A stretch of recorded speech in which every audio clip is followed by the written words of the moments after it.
All right, let's roll. All right, thanks everybody for coming.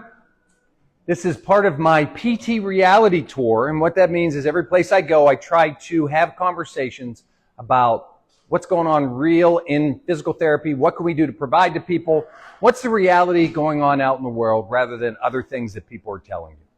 So today, I was graciously invited by Connected Health and Betty Rich to come in and talk about posture. So we're going to take a little different view on posture. And what I want to look at is how our posture is changing like it's an alien transformation crisis. People are starting to just turn into something from another world. So we want to look at things as what is posture? What can we do about our posture? How can we improve our overall well-being? So first of all, let's define it out. Posture typically is defined as your ear lined with your shoulder, lined with your hip, lined with your ankle. So if I'm standing here, this is considered good posture. Anything that breaks forward from that is considered bad posture in general. But posture is fluid. What does fluid mean? We can move in and out of it. So, here it comes. I can bend forward, I can stand up, I can move. My posture is not defined by one rigid position.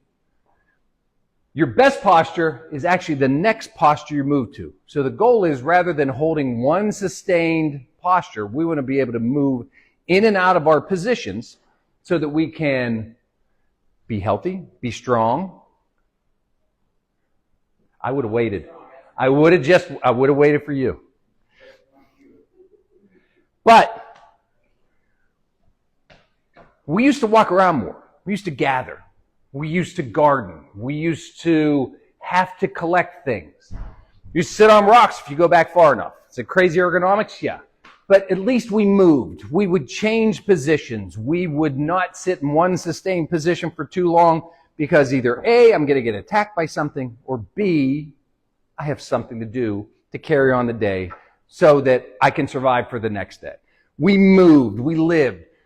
Did people live as long? No. But you know what? They were straighter. So let's just keep that in mind. So, what's happening to us? Oh my gosh, as we're sitting here, we was resigned to sitting at computers for longer and longer periods of time. The more that we sit, the more our posture and our bodies will adapt to that position. So if you see people that have worked in a desk position for years, you'll see them stand up and they're basically in the shape of a chair. Or somebody who's leaning their head forward, working at a computer or working at a desk or working at some position. As we start to continue that, our head starts to move forward. We start moving from this line of position into this hunched over posture. By the time you get home, you drag into this position and you sit again. So it goes from one seated position to the next seated position to extended seated positions to, then you lie down and sleep in a curled up position. Everything remains in the same position. Problem with a lot of our devices is they're never turned off. We are constantly at their attention. So in the evenings, even when we're sleeping, most people still have their phones on. Most have their alerts. I'll be honest, mine's running right now. We become slaves to our own devices. And as a result, we're not following the change of position rule. Remember, our best posture is the next posture that we move to. As we continue forward in this progression, we start to turn, you sit, and your body is telling you to move. It's screaming for you to change positions. We don't listen to it. We just stay there. And what's interesting is every alien picture you see has a giant head, giant eyeballs, long arms and long fingers, which really, when you think about it, it's what we do when we're sitting on a computer. We're hoping our fingers can sit longer, and we're getting our head closer, and our eyes are getting bigger. We're putting ourselves not only in positions at the sacrifice of our equipment, but at the sacrifice of our necks, our backs, our limbs. So you can see just from this cartoon, that posture is not something that we can sustain.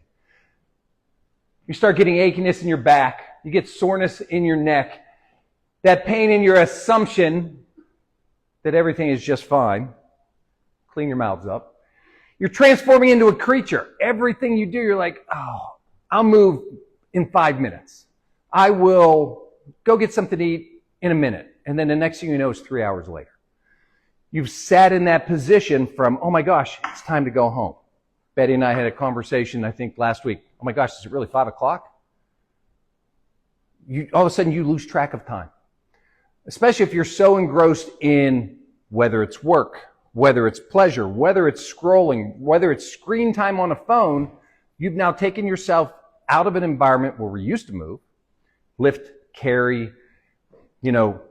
I'm a big fan of farmers. They had to get up in the morning because they had things that had to be done. They worked until they dropped, and when the lights went out, meaning the sun went down, they went to bed. But there was constant movement, constant action. We don't do that now. We sit on our screens and watch farmers working harder than we are. Or we play stupid farm games, which I don't even understand that. So, again, the longer we sit, now we're starting to round over. Your body's bending closer to technology. We're getting patients in with heads forward. When I tell them to stand up straight, they're saying they are straight. Interesting thing about head forward position and posture is if my head's forward and I round my shoulders, I can't extend my head up.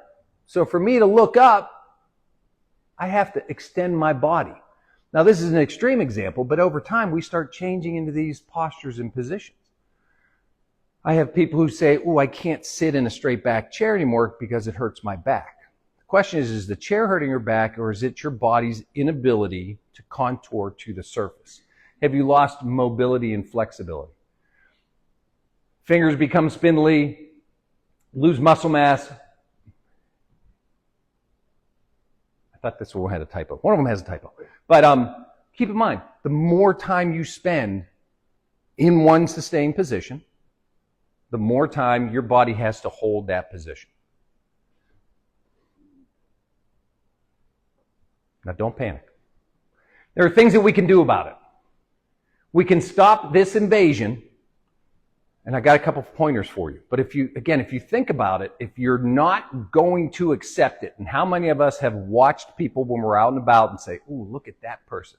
They're hunched over, or you make fun of our kids. Look at the way you're sitting. We're warning them that you're going to grow up in a crooked posture, and none of our kids listen to us.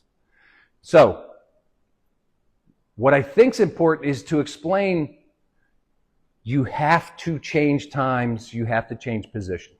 If I'm going to be in front of a device, I need to set up some way to change my body's position so that I can move from hunched over to upright or even squatting down. Any position that changes over time, your body will continue to adapt to. If I sit there for long enough, I'm sore and stiff. How many people have taken a long trip? Taking a long trip, I'm in a car for 6 hours, you get out, the first thing you do is you're like, oh, that's just 6 hours of driving one trip.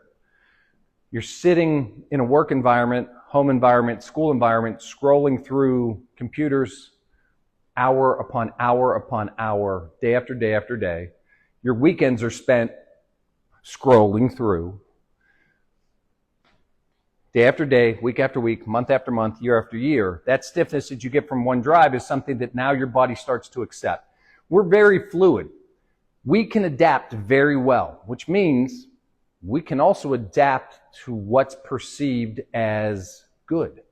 So we can become bent over, and our body is fine with it. When do I start seeing people coming in, usually with this complaint? Middle age, in their 50s. I have a few years to get there, but usually in the 50s is when you start seeing that. You okay? Heimlich?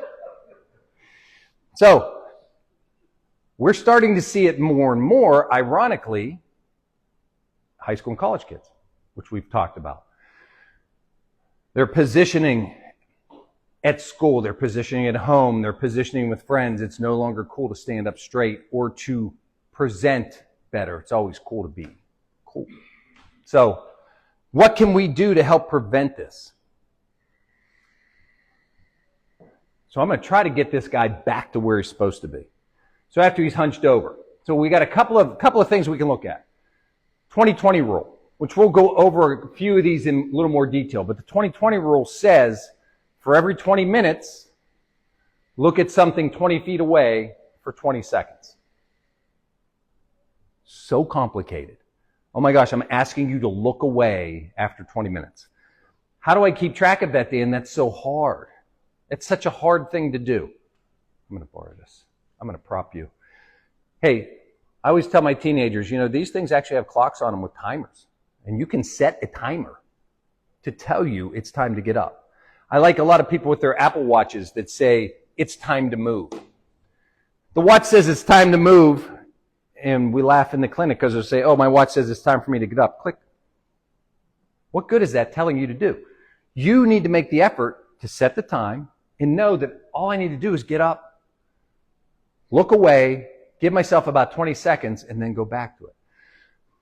Our eyeballs aren't included in this posture talk, but yet they are. They're controlled by muscles. If we're just staring at a closed screen, your vision progressively gets worse. If we're working with patients for vision correction or vestibular problems, we're training them to move close and to move away. Move close and move away because we can train our muscles and our eyes to control better. Our eyes control our posture. Our hips tend to follow where our head's going.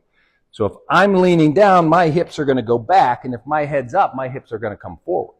If I spend most of my time seated in a chair, I'm in a head forward, hip back position. All of a sudden, it changes the curves of my spine.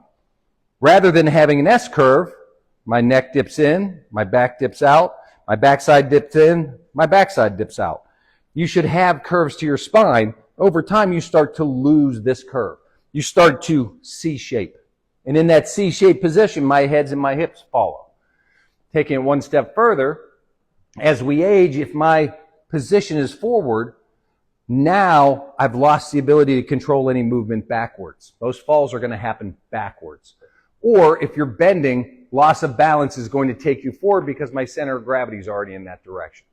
So there's a lot of things to keep in mind with aging, why posture becomes so important. How about trying to stand up every 30 minutes? Just set the alarm and get up. Back in the day, I used to tell people at work, young folks aren't going to understand this, it was called a manila envelope. And you used to put things in it and you would file them, literally file them in a file.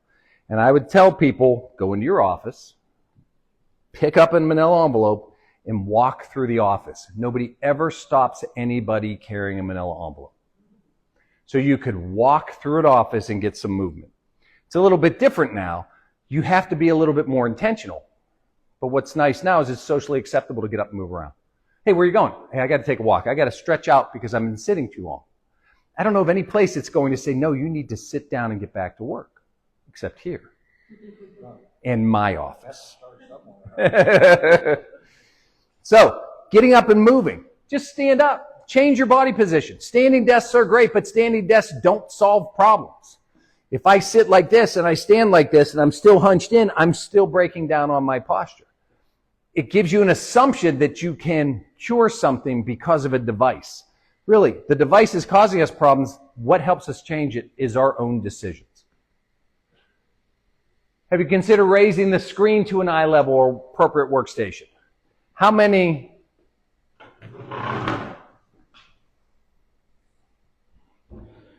of our college kids, high school kids, grade school kids are in here?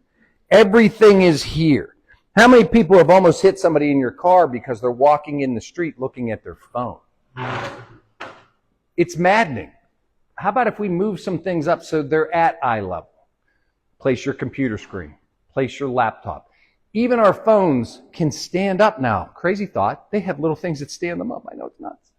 So, don't listen to the aliens and stay sitting is bliss in stillness. Sitting still and remaining still is only going to result in aches, pains, problems, not just now, but down the road. So, as we're starting to transform our guy back, 20-20 rule we talked about. I do have a slide for that. So here's a couple of little exercises that you can try. Very, very simple. So my first rule of thumb working with somebody with posture is if I'm spending all my time with my hands in, head forward, chest down, Then I want to get my head up, shoulders back, and arms open.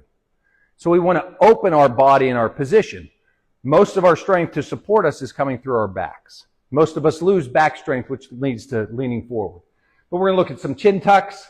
We're going to look at a posture break, some foam roller exercises, and some glute bridges. So, we talked about 20-20 rule. Just take a break, 20 minutes. 20-second break every 20 minutes. Just look 20 feet away. Take the time to let your body accommodate or adjust to that position. Head, body, eyesight, everything. Take a second. Take a deep breath. Make sure that you are in the positions that you want to be in before you go back to work.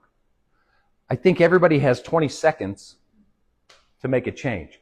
That small move done throughout the hour adds up over time, just like not changing position adds up over time. Chin tuck.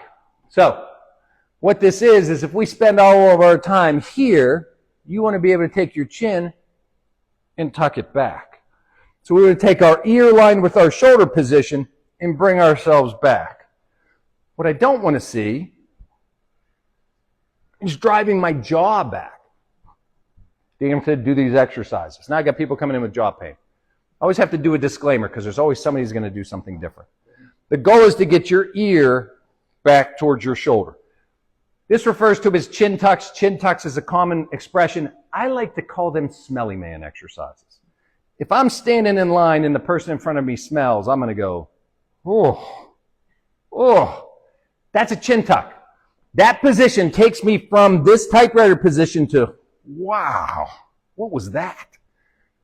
Simple thought. Just think about what smells. And if anybody here needs help, I am happy to come in and remind. Get your minds out of the gutter. All right, foam roller. So we can use a foam roller. Just a piece of foam. You can use rolled up towels. You can use rolled up pillows. What's interesting is a lot of people, foam roller will roll on them. Notice that this is done lengthwise. So you can lie on this and notice we're moving away from the position of the typewriter. And we're moving into this open position. Not only does this open up the chest muscles and start to build stability, but because you're balancing, you'll also get some strength and control through the muscles in your spine. The muscles in your spine help support your body in position. If we train those, it makes it easier to sit in chairs, to ride in cars, to stand up and walk. It improves our overall position, strength, and balance. So, really simple. So far, the theme is how to not look like some creature from space is really some simple maneuvers. I think the biggest take-home point for younger people are it doesn't take that much to change. But if you continue on your path, it's amazing how quickly you'll stay in certain positions. So just a few exercises done a day. Don't even call them exercises. Just call them breaks. Which brings us to a postural relief position or a Brugger break. Sitting in a chair, what you want to do is start from your seated position and you want to open your arms and legs up. So we want to move in the opposite direction that has us seated at a computer. What do you think an optimal time, how often do you think we should do this? Once a week.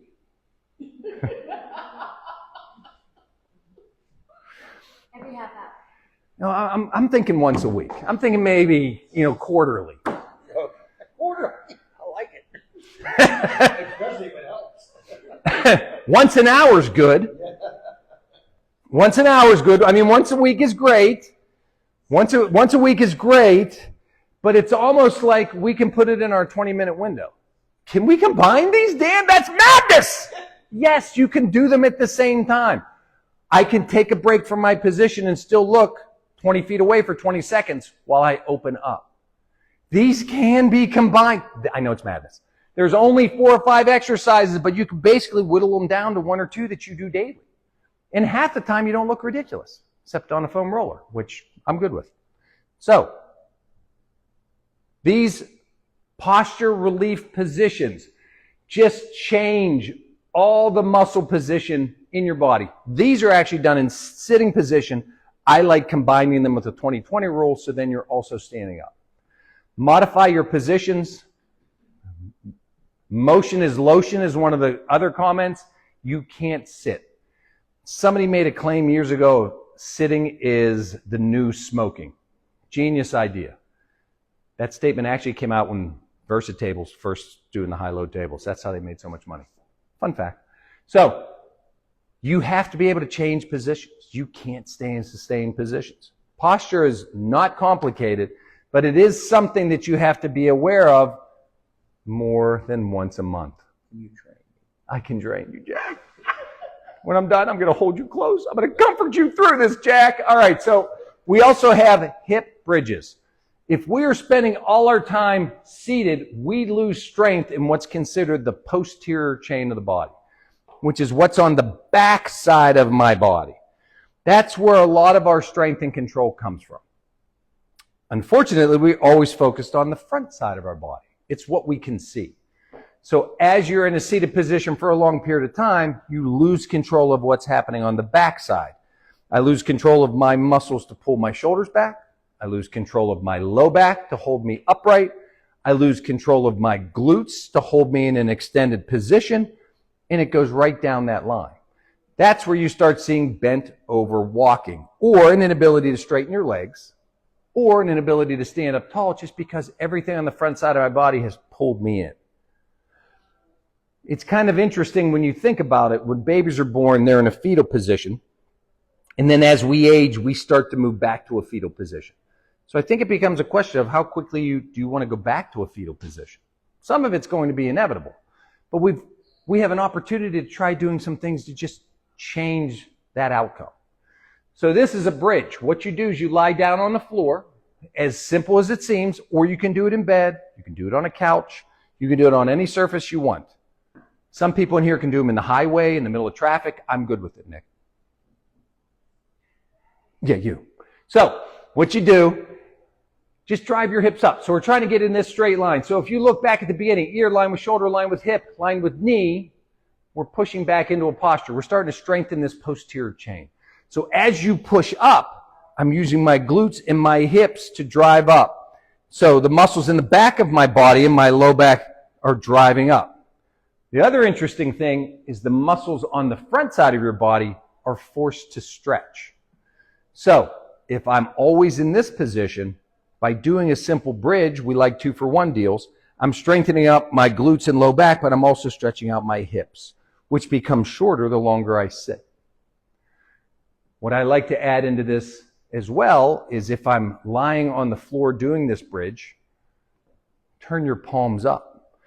Now it turns your shoulders back and squeezes your shoulder blades in. So now we have shoulder blades, low back, glutes.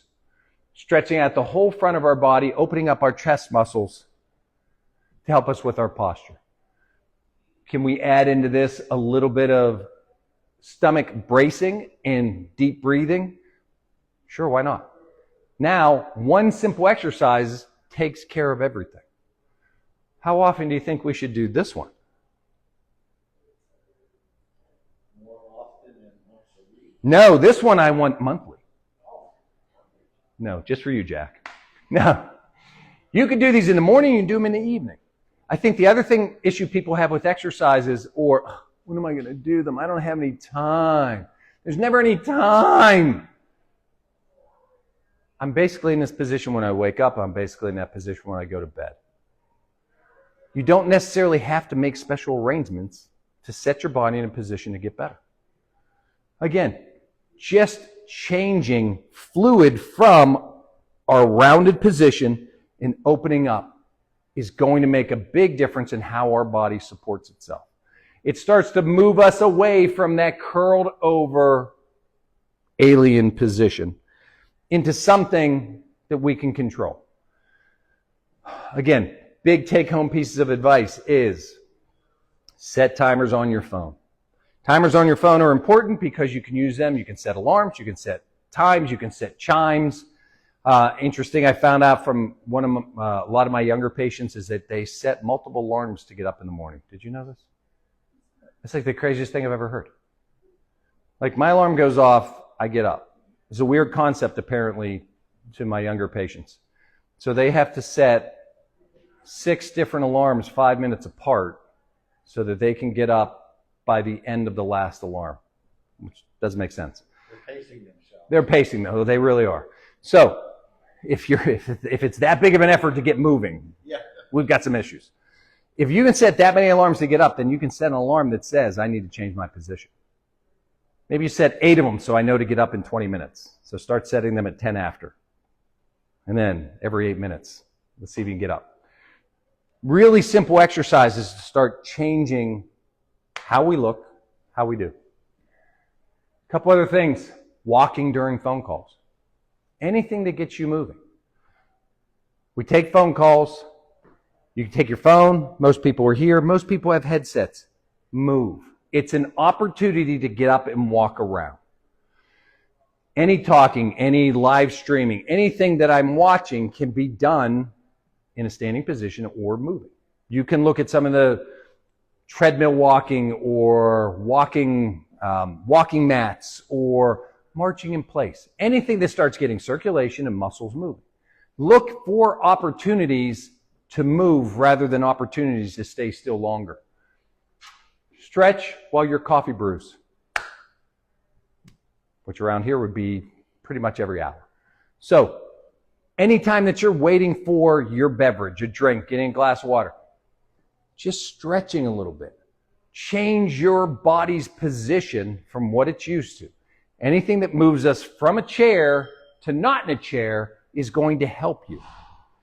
So, most people who spend a lot of time sitting end up with tightness in their hamstrings, back of their legs, because your knees are bent, tightness in our hips because they're shortened up, tightness in our chest because we're rounded forward, tightness in our neck because our head's forward. So, anything that changes this position. So if I need to stretch my hamstrings, I can stand up. I can also just bend over, touch toes, or in that direction. If I'm sitting and my knees are up towards my chest, stretching is as simple as I'm going to put you in an opposite direction. My knees are at my chest, then I have to move my knees towards my backside. And now I'm in a stretch. It only takes a second or two. And boy, we could almost do that 20 minutes. Every 20 minutes, couldn't we, Jack? I don't want to be wrong, but I think I could. You think you could? I can be Let's start taught. off slow. I can be taught. Can you? Peggy says I can. Can you be? Does Peggy? Let me talk to Peggy. So, if I'm sitting, I need to open up my chest. I can grab onto a table and just stretch from side to side. Anything. Again, we talked about smelly guy exercises. I'm opening up my chest. Whew, what is that? Start realigning your neck positions. Anything. Stretching while small activities. Simple tasks like parking further away. Old school things, taking stairs instead of elevators. All this stuff that just, I know, Jack. Just take it. I'll talk you off the ledge. So anything that keeps you moving and changes your environment is going to be a positive to your body. Desk mobility. If I'm sitting at my desk all the time, I can also be mobile. I can move my body position. I can stretch to one side. I can stretch to the other side. As I'm sitting, if I'm in this position, I can move to this position. I can add these into my 20-minute cycle. If my head's here, I'm constantly forward. I should spend some time to look up. Sides. I can take my back and I can extend it forward and backwards just to start mobilizing all these different areas of your body. Sustained position is what's going to wipe you out. We just want to make sure that we take breaks and let our body be as flexible and fluid as it's designed to be. Fight the urge to chill, sit, scroll. Let the glow of the screen warm your souls. Nothing better than the deep flickering lights of the computer in the darkness of your home. I just have to watch the end of this binging Netflix thing so I can talk to everybody in the morning. It's weird. I have to watch a movie in a seated position so I can go sit at a chair at work so I can talk to everybody about what they sat at home and watched. I mean, really, when you stop and think about it, it's kind of crazy. So, ignore what technology is telling you to do. Final truths that you're ignoring. So look, our guy went from bent over back to upright. So he's starting to use technology in a better fashion. It's tech. It's not evil. It's just a little clingy. All right? You can move away from it. It'll still be there. I promise you. It's always there. Your body's trying to help you. Maybe you should listen to it. So if you start sitting there and thinking, I've got some aches and pains. Oh, I'm sore. I've got to finish this up real quick before whatever. Taking a few seconds, a few minutes to stretch and move will not impact that outcome that greatly. Seconds to fix your body will ultimately allow you to move better forward faster, if that makes sense. So if I'm sitting working on a project, if I take time to take care of myself, I can work better at that project. I think it was Covey who said, sharpening the saw. You can keep working with a dull saw, which means I'm going to stay in this same position. But if I take breaks to sharpen that saw, I'm going to be able to cut more wood. It's the same idea. If you take time to take care of yourself, you can take time to be more productive at what you want to. Hopefully that's not, hey, I stretched out, now I can scroll another 10 hours. I'm hoping. Move a little, breathe deep, shake things out. Like I said, your tech will still be there when you get back, I promise you. Funny story. Years ago, I was working with a patient. This will tell you how long ago. And I looked out and his dad was sitting in the waiting room on his laptop. And I said, that's crazy. You could work on your laptop. I said, you can do work anywhere. He said, yeah, I can do work anywhere. And then he took a phone call and I said, you got a cell phone. You can make phone calls anywhere. He goes, I make phone calls anywhere and people can get me anywhere. We've become trapped into this cycle that everything is an urgency. I still remember vividly talking to him and his look on his face, and I thought, you're crazy, man. You can sit there and work on your computer. Now I'm like, it was foreshadowing. We sit in front of him, we can't get away from him. Everybody's going to go home and sit in front of their TV.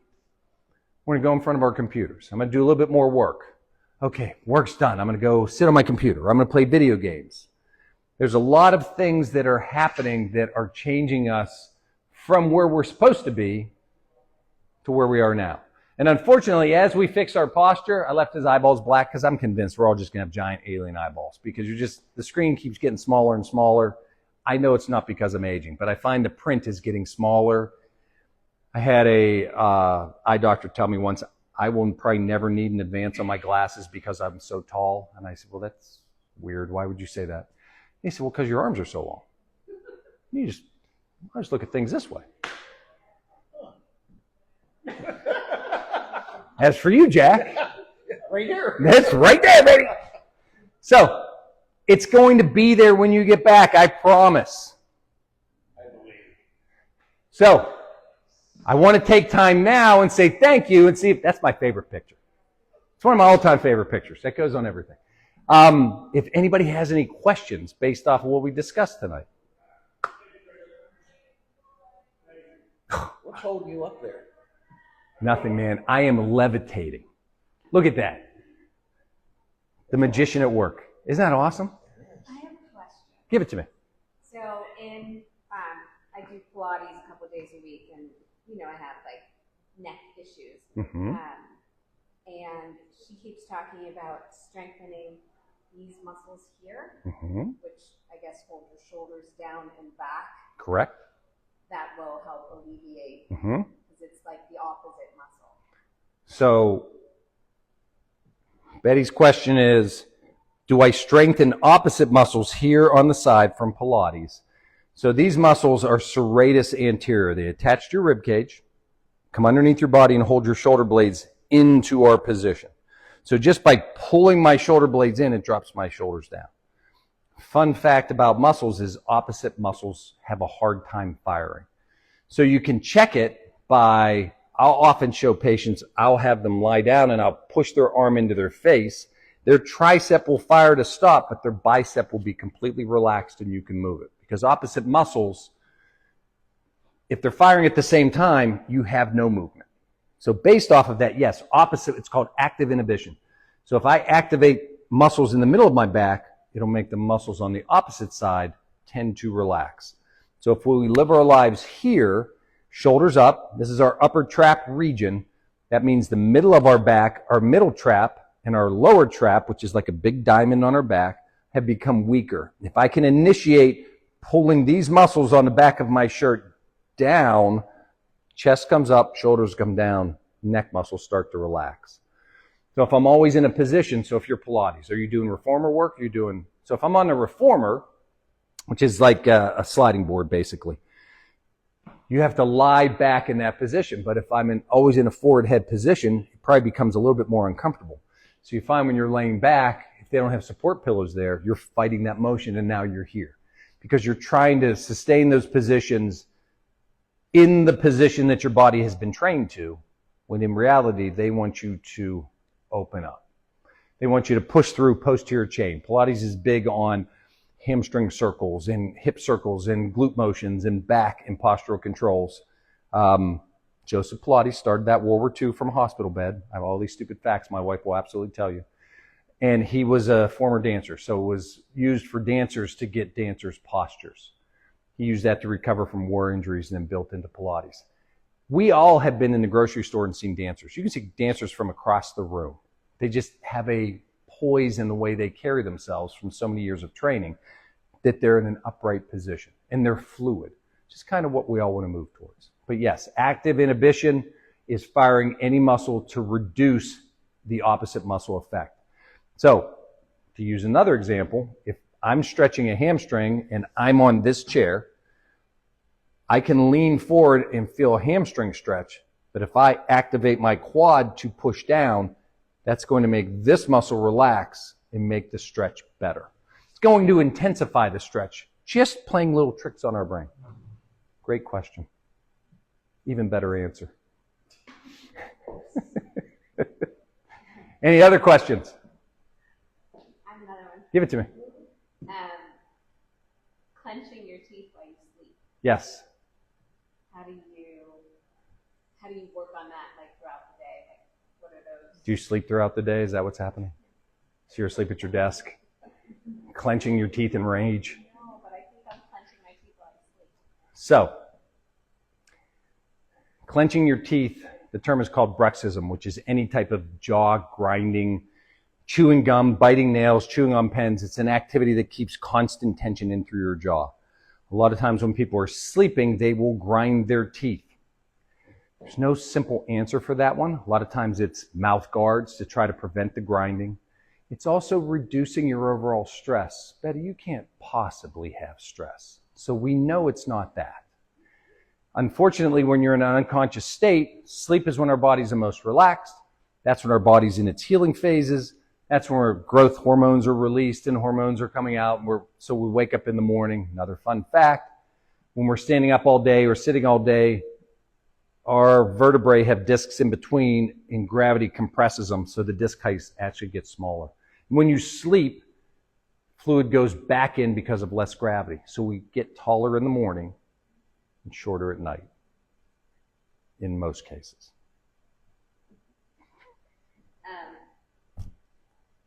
Just a fun fact that I just learned Yep. from Kaya is that you can get Botox in these muscles. You can. And it'll help relax them. And she said it can last 3 to 6 months. And it'll help. 100%. So, you bring up an excellent point. Botox injections, which you do here at Connected Health, which is awesome.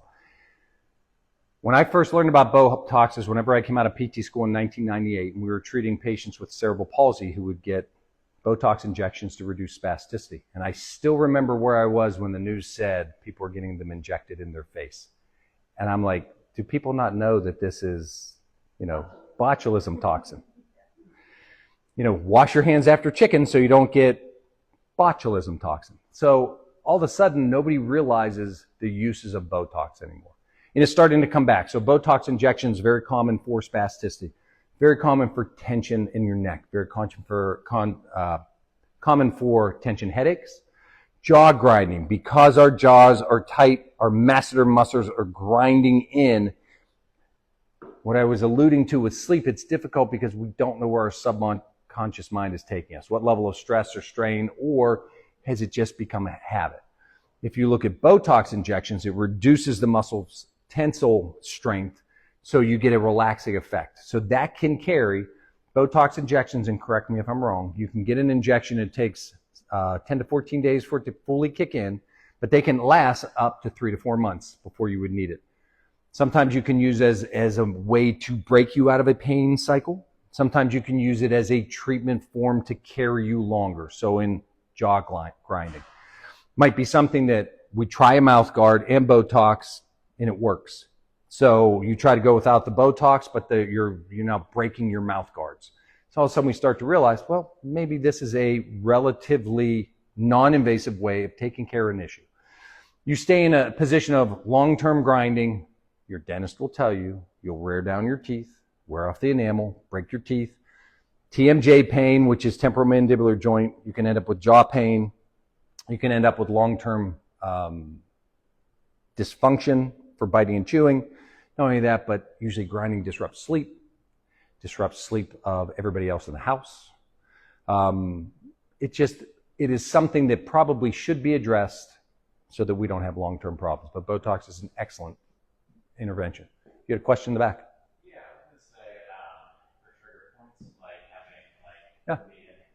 posture sometimes, like I have a break on my arm board. Yep. Put my shoulders there and spine. What's kind of the best treatment for that? Perfect. So the question is trigger points. Trigger points meaning tight spots in your back. So anytime I'm trying to change my posture or correct, all of a sudden I've got all these knots. We'll just call them knots to make it simple. What that is it's a binding up of the muscles to sustain a position. So when I go, if I have a shirt that I've stretched it all the way out and then I go to pull it back in, it bunches up on us. So our body's muscles fire on specific lengths and tensions. So we're used to being at this length, but over time, because our posture and position changes, things get shorter. So two things happen. A, this gets shorter, which means all those fibers start to bind up on themselves. When we try to stretch them, now what's bound up gets tighter. The other thing that happens, our body gets used to this small position because of Golgi tendon and muscle spindles, tiny little cells that tell us length and tension. Now when you start to stretch back to a new position, your body perceives that as dangerous and now contracts. So you're fighting a double-edged sword. So, number one, if I'm starting to get tension in the back of your body, let's roll off this same conversation.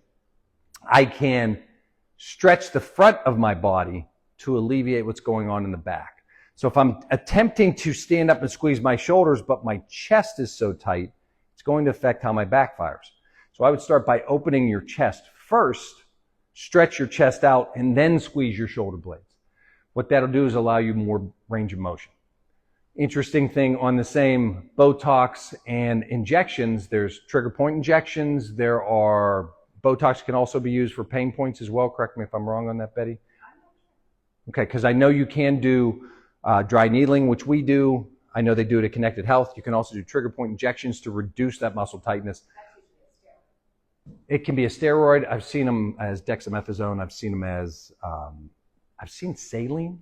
I've seen just anything that expands that joint and changes the pressure. There's acupuncture for that too, also. Isn't that what it's for? They can.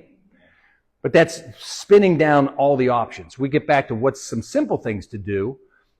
You can take lacrosse. Everybody loves a lacrosse ball and put it against the wall. You roll on those points. Anything, like if I had a sore spot on my arm, I might rub that out. And what that does is it takes these bound up muscles, starts to release them, and then we can stretch them. So what I would say is take a foam roller on the wall. You can roll that on the wall. You can put it on the floor and roll your shoulders over it just to start opening up. Take the example of the person lying on it lengthwise. Open up your chest and squeeze your shoulder blades back. So by gaining strength and length to those muscles, you start to alleviate the tightness. Another thing to do for those muscles in your back is when you're sitting, you take your hands and put one hand on one knee and one on the other facing out. And now I'm going to bend forward. And as I bend forward, it's going to pull my shoulder blades apart. So that'll stretch in between that area. So I would take the time to roll out the trigger points, which you can do with a lacrosse ball or a foam roller. You can take a cane or They make Therasticks that are just a big shepherd's hook, and you can use those to start to massage those out. Once they loosen up, you're going to start to feel better, but that's not the end of it. A lot of people will just do that, and then they'll find out, well, I got to do this every day. Reason being is once we release the muscle tightness, we've got to get the muscle length back, and then we've got to get the strength to support it. Otherwise, you get stuck in this vicious cycle. So a lot of times when we're working with patients, we have a different philosophy. We look at everything as a mechanical problem. So if there's a piano in the middle of the room, rope goes to a pulley, I have one end of the rope, you have the other end of the rope. We're doing 50-50 work. But if that pulley system is twisted, you're doing more work. And if that rope's smaller and shorter, you're doing even more work. So we have to address this pulley and rope system, which is our joints and our muscle control. So doing some things on a foam roller will help to expand your chest. It'll start moving some of those spinal segments so we can get pulley system. Then you want to start lengthening those muscles, getting them to stretch out, and then we want to strengthen them and get them a little bit more solid so we can get back to a body of balance. When you're looking at hunched over body position, I'm not in a position of balance. We talked about head forward, puts my center of gravity forward, increases fall risk forward. I also lose my ability to control backwards motion. We're out of balance. The other good thing about posture is in an upright, ear lined with shoulder, lined with hips, lined with ankles, I'm in a position of balance that I control forward and backwards motion. So kind of a roundabout answer, I would work on reducing the muscle tightness. Like I said, foam rollers, lacrosse balls, shepherd's hooks that start working those out, which I can show you what those are once we wrap up. Number 2 would be stretching those muscles, leaning forward. Number 3 would be stretching out your pec muscles and firing those back muscles. Working on posture and strength.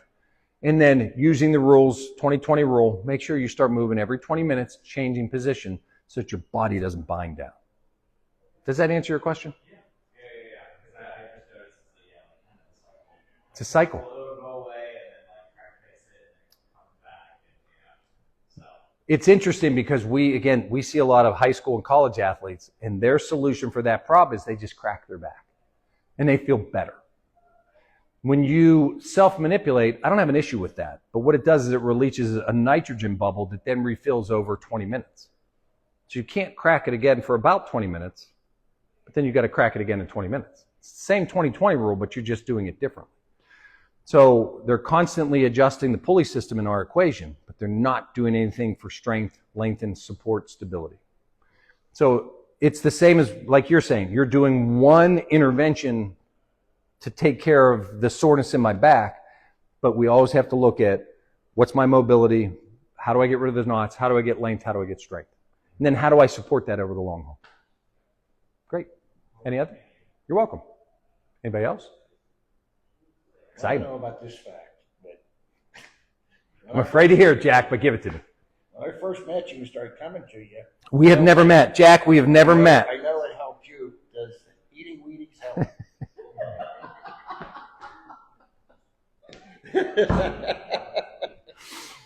So, I don't know if you're in this shot. I hope you're not. But I worked with Jack, and Jack was a wrestling match to me. That was a what? It was a wrestling match! That you lost. I lost all the time. I would be breaking a sweat, and Jack, the nice guy he would be, would say, "Have you even started yet?" And I'm like, "Jack, I hate you. I'm going to kill you." So I'm in the office. I don't know if you know this. I'm in the office in the back corner working with a patient, and the door opens, and I didn't see it, but all of a sudden I heard something whizzing across the floor. Jack threw a box of Wheaties in that hit my feet while I was working with a patient because he kept saying, "Maybe you should eat some Wheaties and get stronger." So he zipped a box of Wheaties across the floor. Here for you, buddy. You're here. You know what? The best box of Wheaties I ever had. I felt stronger ever since. You know what else? I found 2 things that made me stronger. I ate that box of Wheaties and I discharged you. I mean, it's like all of a sudden I feel rejuvenated. Any other questions? I do one more. All right, Jack. Where are your lambs? They should be taking this in. Lambs? Your lambs that work for you. Your flock. Billy. Kay's right there. Where's Billy? Billy waved on the way out. Oh, he waved on the way out. Well, he waved at me with all his fingers up. He was trying to get your attention, but there was only one finger up. Is he what? Bill's watching a lot. He's on Instagram. Oh, they get to watch it. 5 years. What was that? Is he actually on it? Yes. Isn't that great? He's on Carly's Instagram. Well, their punishment will be sit down and watch this film. Right now, sit down. All right, are there any other questions? Come in early, Bill. You know what? We usually have meetings on Thursdays. I like that idea. We're going to sit down. We're going to walk through this film, play by play, section by section, slide by slide. I think that's a great idea, Jack. You want to join us? You want to bring the Wheaties? You get the bugs worked out, and I'll be there. Anybody have any other questions? All right. Hey, I appreciate your time. Thanks for coming out. I hope this was helpful. If you have any questions, again, Dan at Performance Unlimited, feel free to reach out to us. Betty Rich, Connected Health. Jack with his hand up. I do have one more question. What? All this teaching you're doing is, how come you didn't make us get up in 20 minutes and move? How come you didn't choose to do it yourself? I thought about it. I'm thinking, well, no, he's... Well, why didn't you? I Because said wanted to nobody see if- frowns on it if he anymore. was a good teacher. And say, get up and move. Show it. Make us No. move. No. You can lead a horse to water, Jack, but you can't hold its head under till it drowns. That's just how it works. You saw the whole thing. You could have stood up. It's your choice, man. Thank you. All right. Thanks, everybody. Thank you, Danny. Expected this from you.